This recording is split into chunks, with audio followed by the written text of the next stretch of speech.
오늘도 우리를 사랑하시는 하나님께서 말씀으로 다가와 주실 줄 믿습니다. 가까이 계신 분들 이렇게 인사하겠습니다. 새해에도 승리하십시오. 정말 새해에도 주님과 함께 승리하는 복된 한 해가 되시길 축복합니다.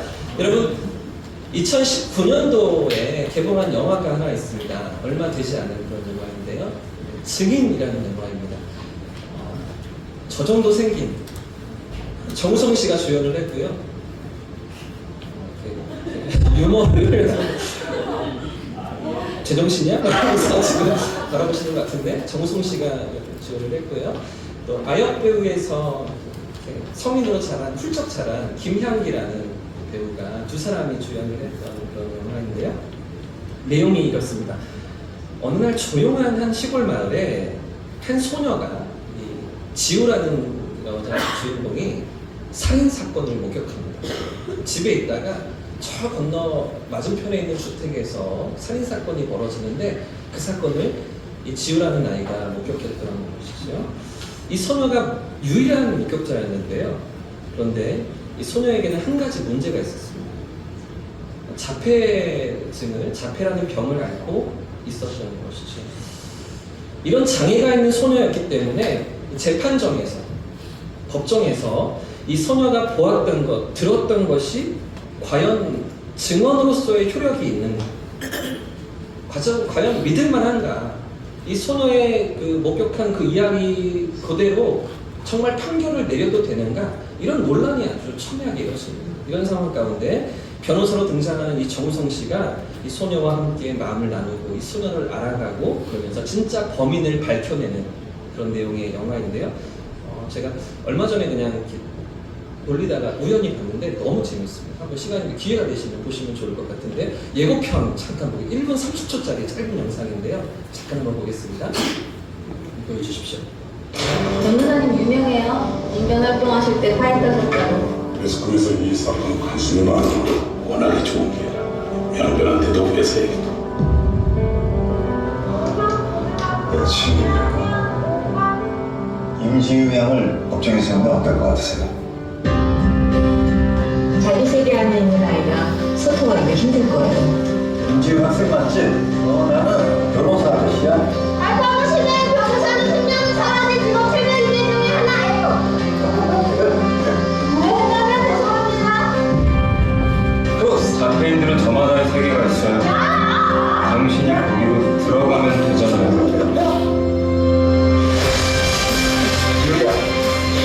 법정에만 세우면 게임 끝일 것 같아요. 누가 그 영상을 믿겠어요? 당신을 뭐 하는 사람들이에요? 워낙 지우나 한국은 헷갈리 생각하지 않았어요? 우리나라 생각하고는 적당한 내가 좀 줘야 돼.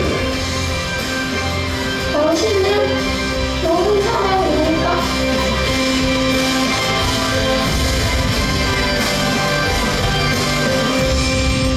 네, 여기까지입니다. 여러분, 이런 증인 어떠십니까? 일반적이지가 않죠. 평범치가 않죠. 유일한 목격자이긴 한데요. 이 지우의 증언에 따라서 재판 결과가 완전히 달라질 수 있는데 이 지우의 증언이 너무나 중요한 것이죠. 이 지우의 증언 여러분 받아들일만 하다고 보여주십니까? 법정에서 채택해도 된다라고 생각이 드십니까? 어떠십니까? 사실 이 영화에서 지우는 일반인들보다 훨씬 더 예민하고 훨씬 더 섬세한 감각을 가진 아이로 등장합니다. 아주 특별한 비상한 능력을 가진 자폐증이 있지만 그 자폐증이 아주 천지적인 어떤 관찰력을 그런 것을 가진 아이로 등장합니다. 예를 들면 이 변호사 아저씨를 처음 만나자마자 이 정우성 씨를 만나자마자 이렇게 말합니다. 물방울 267개 이렇게 말합니다. 물방울 267개. 넥타이에 있는 물방울이 모두 267개라고 보자마자 이렇게 얘기하는 아이인 것이죠.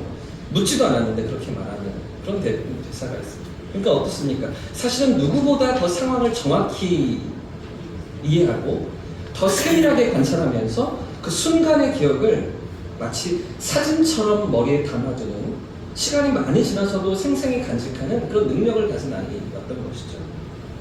자, 여러분, 오늘 본문에도 이런 생생한 기억과 경험을 가지고 있는 사람들이 등장합니다. 자신이 목격하고 확인했던 그 사건에 대해 잊을 수 없는 기억을 가진 그런 사람들인데요. 바로 예수님의 부활과 예수님의 그 하신 일들을 눈앞에서 목격했던 증인들, 그 증인들이 오늘 본문에 등장하고 있습니다. 2024년 새해를 우리가 시작하면서 매 주일마다 이 사도행전을 함께 살펴보려고 합니다. 예수님의 십자가와 부활을 목격했던 제자들이 어떤 모습으로 증인의 삶을 살았는지, 자신들이 경험하였던, 그들이 보고 체험하였던 그것들을 어떻게 증언하면 증인의 역할을 감당했는지 함께 우리가 이 본문을 통해서 살펴보려고 하는데요. 매 주일마다 말씀으로 찾아와 주시는 하나님을 경험하는 복된 시간 되시기를 축복합니다. 되시기를 축복합니다. 축복합니다. 인색하지 않으셨으면 좋겠어요. 여러분, 증인이라는 단어의 뜻을 아시죠? 증인. 어떤 사건이나 사실을 목격한 사람입니다. 사전적인 의미를 찾아보니까요, 국어사전에 이렇게 되어 있더라고요. 소송 당사자는 아니지만, 소송을 거는 사람, 소송을 당하는 사람은 아니지만 법원이나 법관의 신문에 대하여 자기가 듣고 본 사실을 진술하는 사람. 그러니까 법원에서 물을 때, 법관이 물을 때에 자기가 듣고 본 사실을 진술하는 사람, 또는 어떤 사실을 증명할 수 있는 사람, 이런 사람을 증인이라고 말하는 것이죠. 그러니까 증인이 어떤 사람입니까? 자신이 직접 듣고 본 그 사실만 이야기하는 사람이죠. 자신의 생각을 덧붙이지 않습니다. 자기 어떤 감정을 거기에 포함시키지 않습니다. 있는 그대로만, 그 사실만 이야기하는 사람을 증인이라고 하는 것이죠. 오늘 본문에 등장하는 제자들도 그들이 듣고 보았던 그것을 증언하고 있는데요. 오늘 본문 1절과 2절 말씀을 함께 읽어보겠습니다. 1절과 2절 말씀 시작. 데오빌러여, 내가 먼저 쓴 글에 무릇 예수께서 행하시며 가르치시기를 시작하신부터 그가 택하신 사도들에게 성령으로 명하시고 승천하신 날까지의 일을 기억하느니라. 네. 여러분, 지금 이 사도행전을 누가 기록했죠? 누가 기록했죠? 누가? 그래서 바로 그 누가가 바로 누가이죠. 누가라는 사람은요, 당시의 의사였습니다. 학식이 많은, 공부를 많이 한 당시의 지식인이었고요. 그런데 이런 그가 어떤 기록을 우리에게 남겨주고 있습니까? 자신이 듣고 보고 경험했던 그 사실을 기록해서 우리에게 남겨주고 있는 것이죠. 그 기록 중에 하나가 지금 우리가 보고 있는 이 사도행전이고요. 또 한 권의 성경이 더 있는데 어떤 성경입니까? 누가가 기록한 누가복음이죠. 누가복음과 사도행전이 있습니다. 자, 방금 읽었던 본문에서 그래서 이렇게 이야기하잖아요. 데오빌로라는 이 서신의 첫 번째 편지를 받았던 그 사람에게 이야기를 하면서 내가 먼저 쓴 글이 있는데 그 글에 당신이 보신 것처럼 예수께서 이 땅에 오시고 지내시고 가르치신 그 시작부터 또 제자들을 세우시고 그리고 승천하시며 하늘로 떠나가신 때까지의 일을 내가 모든 일들을 기록했던 건 여러분 당신이 보셨죠? 내가 그 편지를 써서 당신에게 붙여주었던 건 당신이 보셨죠? 이렇게 시작하고 있는 사도행전이라는 것입니다. 그러니까 1부가 있고 2부가 있는데 1부가 무엇입니까? 누가 기록한 이야기의 1부가 무엇입니까? 누가복음이죠? 2부는요? 이 사도행전이라는 것입니다. 그러니까 무슨 이야기냐면 오늘 우리가 시작하고 있는 이 사도행전이 전혀 어떤 새로운 이야기가 아니라는 것입니다. 앞에서부터 이어지고 있는 이야기라는 것이죠. 연결되고 있는 그런 이야기, 그런 사건이라는 것입니다. 여러분, 이게 왜 중요할까요? 왜 우리가 사도행전을 시작하면서 이 사도행전이 누가복음과 연결되어 있음을 기억해야 하는 것일까요? 예수님의 통치와 다스리심은, 예수님의 그분의 통치와 다스리심은 예수님께서 이 땅에 계실 동안만 진행되어진 것이 아니라는 것이죠. 하늘로 승천하신 후에도, 예수님께서 이 땅을 떠나신 후에도 예수님의 통치와 다스리심은 계속해서 이어지고 있기 때문이라는 거죠. 예수님의 다스리심은 누가가 기록하고 있는, 누가복음이 말하고 있는 이 공생의 기간, 3년 반의 시간만 아니라 하늘로 승천하신 이후에도 사도행전에서도 여전히 계속되고 있다는 것입니다. 여러분, 많은 사람들이 그렇게 생각하는 것 같습니다. 누가복음은 예수님에 대해서 쓰여진 책이고 사도행전은 사도들과 초대교회 그 성도들의 행적을 기록한 책이라고 그렇게 생각하기 쉬운 것 같습니다. 하지만 사실이 무엇입니까? 누가복음이 예수님이 승천하실 때까지 그분의 행하심과 가르치심을 기록한 책이라면, 사도행전은요 예수님이 승천하신 후에 그 예수님의 행하심과 가르치심을 기록하고 있는 성경이라는 것이죠. 자, 그러니까 이 누가복음과 사도행전 모두 누구의 행하심과 가르치심을 기록하고 있다고요? 예수님의 행하심과 가르치심이죠. 이게 왜 여러분 중요합니까? 왜 이것을 우리가 놓치지 말아야 하는 것입니다. 예수님의 사역이 십자가에서 죽으심으로 끝난 것이 아니기 때문이죠. 예수님께서 부활하신 것으로도 끝나지 않았기 때문입니다. 예수님께서 승천하시며 하늘로 떠나심으로써 예수님의 모든 사역이 끝나지 않았다는 것입니다. 사랑하는 여러분, 우리 주님은 오늘도 이 땅을 다스리시는 줄 믿습니다. 예수님은 오늘도 하늘 보좌에서 이 땅을 통치하시며 여전히 교회를 통해서, 하나님의 백성들을 통해서 당신의 역사를 이루고 계시는 것이죠. 오늘 사도행전에 기록된 이 생생한 기록들이 그 사실을 우리에게 보여주고 있는 것입니다. 자, 오늘 본문 아래에 24절과 25절 말씀을 보시면 이렇게 기록하고 있습니다. 24절과 25절 다시 한 번 더 읽어보겠습니다. 시작. 그들이 기도하여 이르되 무릇 사람의 마음을 아시는 주여, 이 두 사람 중에 누가 주님께 택하신 바가 되어 봉사와 및 사도의 직분을 대신할 자인지 보이시옵소서. 아멘. 보시면요, 지금 예수님께서 승천하신 이후에 제자들이 이 가룟 유다의 빈자리, 12제자들 가운데 한 자리가 비어있는 그 자리를 메꾸게 되는데, 24절 중간에 보시면 제자들이 어떻게 기도하고 있습니까? 24절에 주여, 이 두 사람 중에 누가 주님이 원하시는 사람입니까? 누가 그 한 자리를 채워야 될 사람입니까? 주님께 묻고 있는 것이죠. 자, 그러니까 이 비어있는 한 자리, 12제자들 가운데 가룟 유다로 인해서 비어있는 이 한 자리를 채우시는 분이 누구십니까? 사도들이 채우고 있습니까? 예루살렘 교회에 가장 처음 모였던 120명의 성도들이 채우고 있습니까? 누가 채우시는 것이죠? 예수님께서 채우시는 것이죠.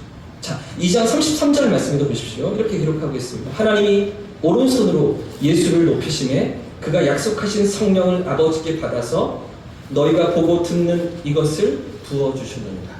이렇게 기록하고 있는데요. 지금 누가 약속하신 성령을 부어주셨다고요?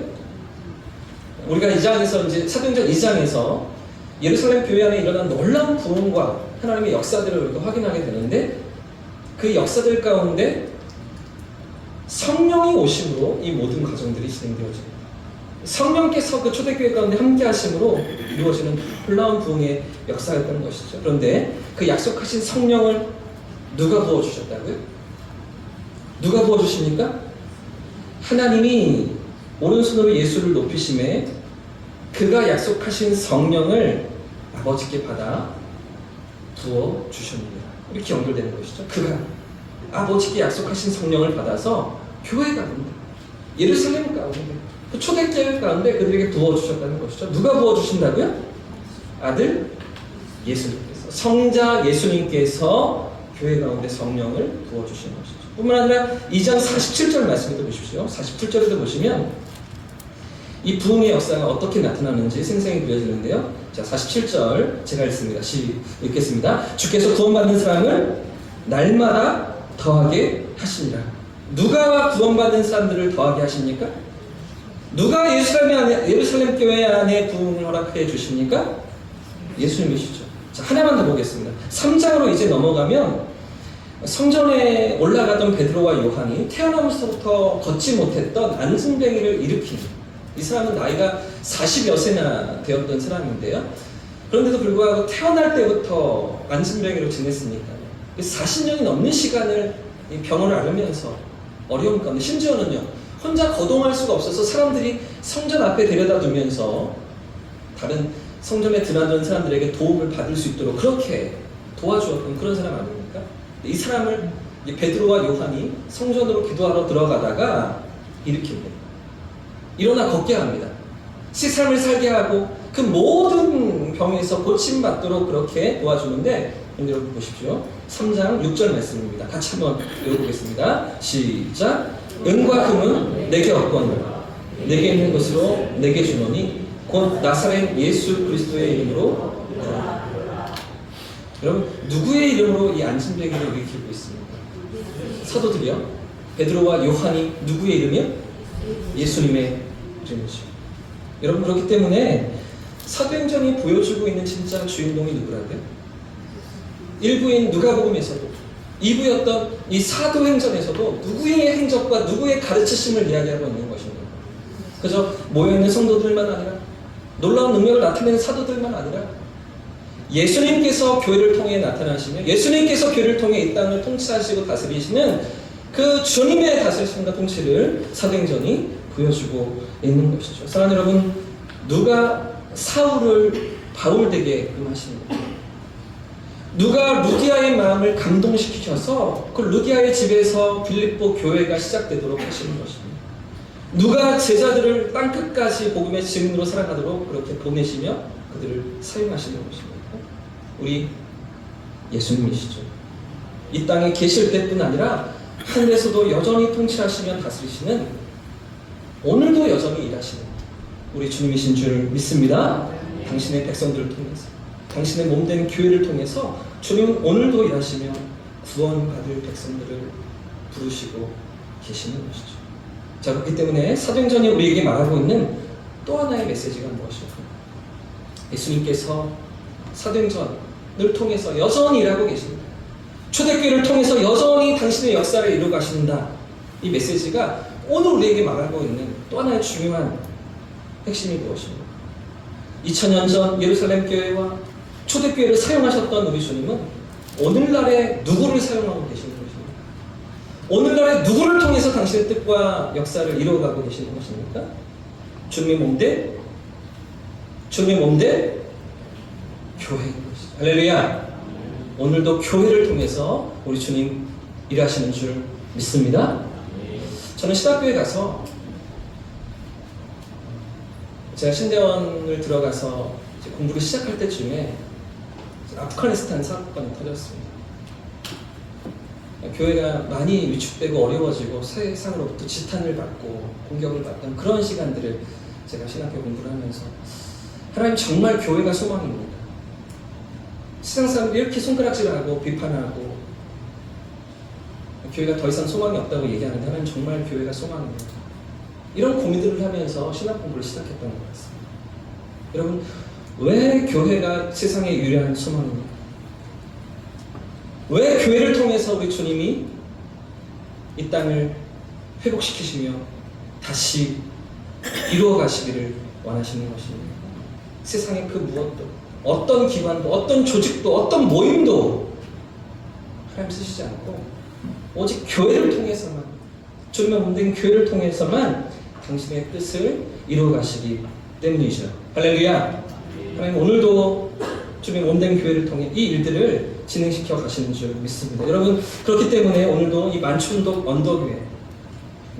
언덕위에 우리 대형교회가 서 있는 이유가 무엇 때문입니까?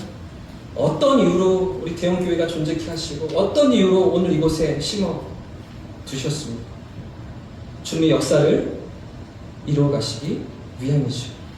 주님의 살아계심을 드러내고 그 구원 계획을 알리고 영원한 삶의 소망을 나누는 그 일에 저와 여러분을 쓰시기 원하시는 것입니다.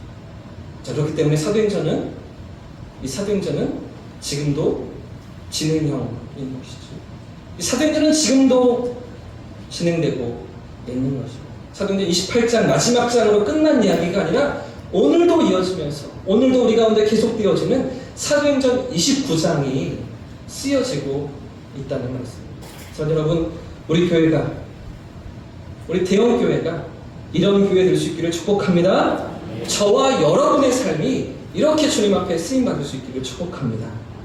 주님이 사용하시는 교회, 주님이 나타나시는 교회, 이 마지막 때에도 주님의 손에 붙들림 바 되어져서 영광스럽게 쓰임받는 그런 교회로 세워져가는 우리 교회 될 수 있기를 예수님의 이름으로 축복합니다. 자, 그렇다면 주님이 사용하시는 교회가 어떤 모습일까요? 주님이 나타나시고 오늘도 쓰시는 교회, 그런 교회는 어떤 모습일까요? 오늘 본문이 두 가지를 우리에게 말해주고 있는데, 먼저 오늘 본문 8절 말씀을 같이 한번 읽어보겠습니다. 시작! 오직 성령이 너희에게 임하시면 너희가 권능을 받고 예루살렘과 온 유대와 사마리아와 땅끝까지 이르러 여러분 누구의 증인이 되는 것입니까? 함께 따라해 보겠습니다. 예수님의 증인이 되어야 한다. 한 번 더요. 예수님의 증인이 되어야 한다. 예수님의 증인으로 우리가 살아가는 것이죠. 예수님의 십자가와 부활을 증언하고요. 그 하나님의 사랑을 증거하는 바로 이 삶이 주님께 쓰임받는 삶이라는 거죠. 여러분, 몇 년 전에 미국에서 아주 이슈가 되었던 인증샷 놀이가 있었습니다. 사실 이런 모습들인데요. 회사인 것 같은데 또 집 앞 마당인 것 같은데 독특한 표정을 취하면서 뭐 로댕인가요? 생각하는 사람인 것처럼 아이들도 이렇게 집에서 하죠. 이런 인증샷을 찍는 놀이가 유행되었던 몇 년 전에 있습니다. 온 식구들이 다 함께 거실에서 이렇게 똑같은 포즈를 취하고 있죠. 이게 어떤 메시지일까요? 이 유명 연예인들도 레드카펫이잖아요. 시상식에 나가서 이렇게 하고요. 바에서도 지금 포즈를 취하고 다 같은 포즈. 축구 경기 중에도 골을 넣고서 그렇죠? 세리머니를 하는데 이렇게 하고 있는 건 이게 어떤 의미겠습니까? 스키 경기에서도 1위를 했는데 메달을 따고서 이 포즈를 취하고 있는. 여러분 이게 어떤 메시지가 담겨있다고 생각하고 또 넘겨주세요. 수영장 물속에 들어가서도 하고요. 이렇게 사진을 찍는 거예요. 뭐 운동하다가 헬스 클럽에서도 이렇게 또 포즈를 취하고요. 비행기를 탔는데 비행기에 많은 사람들이 또 함께 동참하는 이건 또 무슨 운동팀인 것 같아. 스포츠 경기 팀인 것 같은데 함께 또 치어리더들도 같이 또 이 포즈를 취하고 소방관들도 그렇죠? 병원 의사들도 여러분 여기까지 보겠습니다. 여러분 이게 어떤 의미길래 여러 사람들이 이렇게 따라하고 인증샷을 남기고 이렇게 포즈를 취했던 것입니까? 여러분 사실은 이 포즈는요 미국의 한 스포츠 선수가 시작한 포즈였습니다. 이 사람인데 하나 넘겨주세요. 네. 이 사람이 가장 먼저 시작한 그런 포즈였습니다. 역전승의 귀재라고 불리는 팀 티보우라는 미식축구 선수가 가장 먼저 시작한 행동이었는데요. 이 행동을 하면서 어떤 의미를 담았는지, 어떤 메시지를 담았길래 이 많은 사람들이 참여하고 있는지 영상이 하나 더 있습니다. 이렇게 한 번 더 보시겠습니다.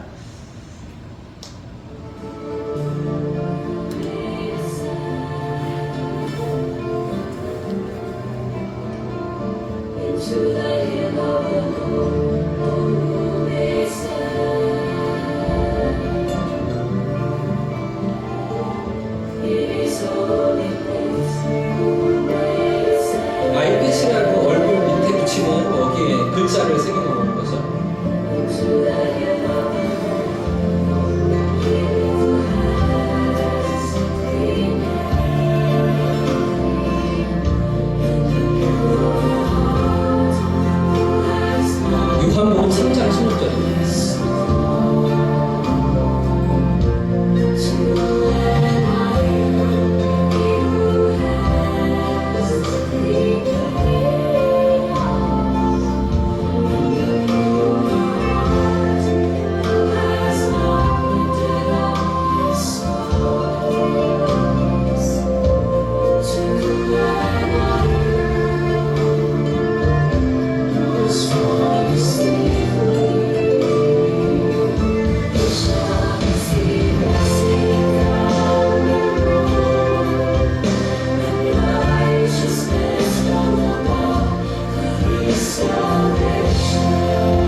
시간이 많이 가서 여러분 이런 삶의 증인 아니겠습니까?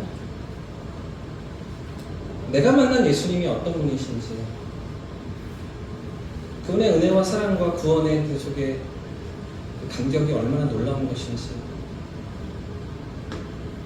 이 사실을 나누고 증언하는 삶이 증인의 삶 아니겠습니까?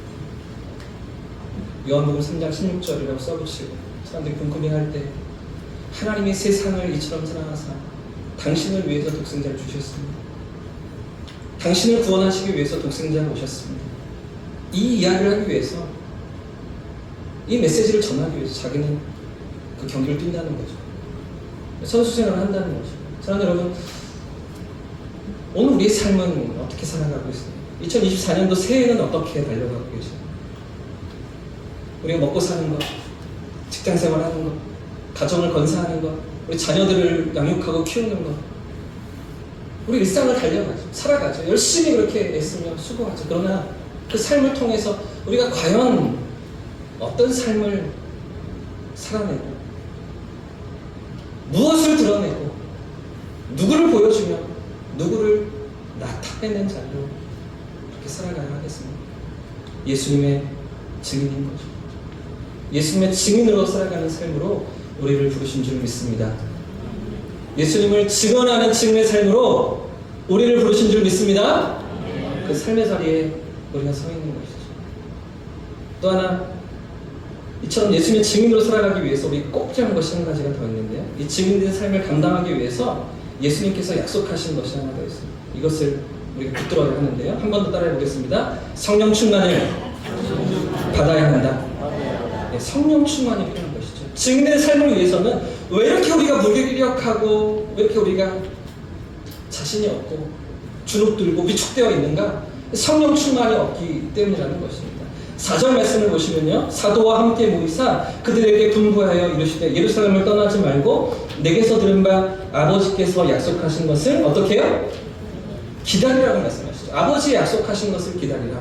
아버지 약속하신 것이 무엇입니까? 자, 누가복음 24장 말씀에도 보시면 일부 마지막 결론인 누가복음 24장 49절에 이렇게 되어 있습니다. 볼지어다 내가 내 아버지께서 약속하신 것을 너희에게 보내리니 너희는 위로부터 능력으로 입혀질 때까지 이 성에, 예루살렘 성에 머물라. 이렇게 예수님 당부하신 것이죠. 너희는 위로부터 능력으로 입혀질 때까지. 그 능력이 아버지의 약속하신 것이었는데, 이 능력, 이 아버지의 약속하신 것이 무엇입니까? 자, 오늘 본문 8절 말씀이 가르쳐줍니다. 다시 한 번 더 8절 말씀을 읽겠습니다. 시작. 오직 성령이 너희에게 임하시면 너희가 권능을 받고 예루살렘과 온 유대와 사마리아와 땅끝까지 이르러 내 증인이 되리라. 할렐루야. 누가 임하시면요? 누가 임하시면? 성령이 함께 하실 때 증인된 삶으로 우리를 살아가게 하십니다. 성령 충만할 때 우리의 삶이 정말 증인된 삶으로 쓰임 받는다는 것입니다. 우리의 삶이 그저 그런 하루를 건사하고 우리 가정을 책임지고 먹고 살기 부족하지 않는 그 정도의 삶의 자리에서 머무르지 않고 정말 영광스러운 주님의 복음을 나누며 전달하는 이 증인된 삶으로 살아가야 하는데, 그 삶의 자리에 필요한 것이 바로 이 성령 충만, 이 성령의 인도하심. 그래서 초대교회 성도들도 예수님의 제자들도 그 성령의 오심을 기다리고 또 소망하고 기도의 자리에 나아갔던 것이죠. 오직 성령이 너희에게 임하시면 너희가 권능을 받고 예루살렘과 온 유대와 사마리아와 땅끝까지 이르러 주님의 증인이 됩니다. 우리가 이제 사도행전 1장부터 마지막 장까지 이 주님의 약속이, 예수의 증인된 그들의 삶이 어떻게 성취되어지는지, 온 유대 가운데 온 유대 땅에 복음 전파되고요, 사마리아 땅, 그 이방 땅까지 예수님 당시만 해도 개 같은 민족이라고 생각하면서 전혀 상종하지를 않으려고 했던 그런 이방 민족과 같은 사마리아 땅까지, 사마리아와 또 어디까지요? 땅끝까지 이르러서 복음이 확장되어져 가는 그런 모습을 우리가 확인해 보게 될 것인데, 가장 그 첫 시작점이 예루살렘에서 그들이 경험했던 성령 충만으로, 성령의 내주하심과 성령의 인도하심을 경험해서부터 예루살렘과 온 유대와 사마리아 땅까지 그리고 땅끝까지 복음이 확장되어져 가서 결국에는 그 복음이 2024년 오늘을 살아가는 나에게까지 이루어지고 있는 것이죠. 할렐루야. 증인된 그들의 삶이 있었기 때문에 오늘 나의 믿음이 있는 것입니다. 증인으로 살았던 초대교회 성도도 있었기 때문에 성령의 충만함을 받고 성령의 인도하심을 따라서 증인된 사명을 감당했던 그들이 있었기 때문에 오늘 나의 믿음이 있는 것이죠. 오늘 이 자리에 우리가 있는 것입니다. 사랑하는 여러분, 그런가 하면 이 바톤을 우리가 이어받은 거잖아요. 우리 역시 증인된 삶으로 이 복음의 증인된 사명을 감당하며 어둠 가운데 있는 하나님을 알지 못하는 영원한 생명을 소유하지 못한 인생들에게 이 복음의 증인된 삶을 살아내야 하지 않겠습니까?